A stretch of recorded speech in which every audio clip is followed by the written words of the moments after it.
Taylor, thank you. A downtown Green Bay building condemned after their roof partially collapses. It houses Safe Haven Pet Sanctuary. Other businesses are also waiting for answers after property is damaged during last night's storms.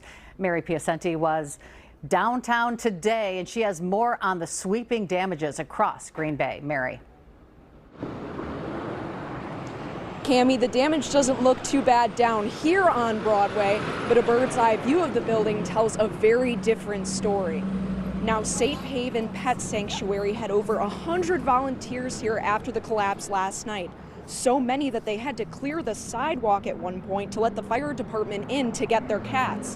One cat is still believed to be in the building, with another unaccounted for after the evacuation. Safe Haven coordinator Faith Perrins thanking the volunteers for their hard work, but urging the community to donate more supplies and to step up to help find more permanent housing for the animals. We definitely need volunteers to house and foster kittens, not just kittens, cats. Some of them are special needs, all of them. This emergency where they're at right now is only a temporary solution, less than a week for sure.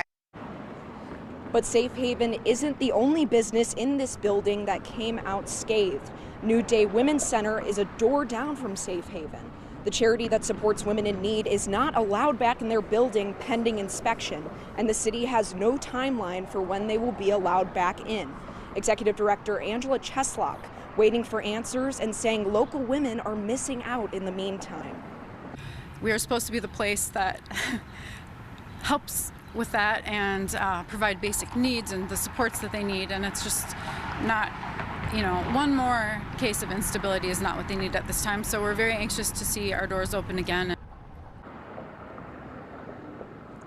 Now, Colorbox Body Piercing also posting that they had some water damage because of the collapse, saying that they'll be closed for the next 2 days while they're cleaning.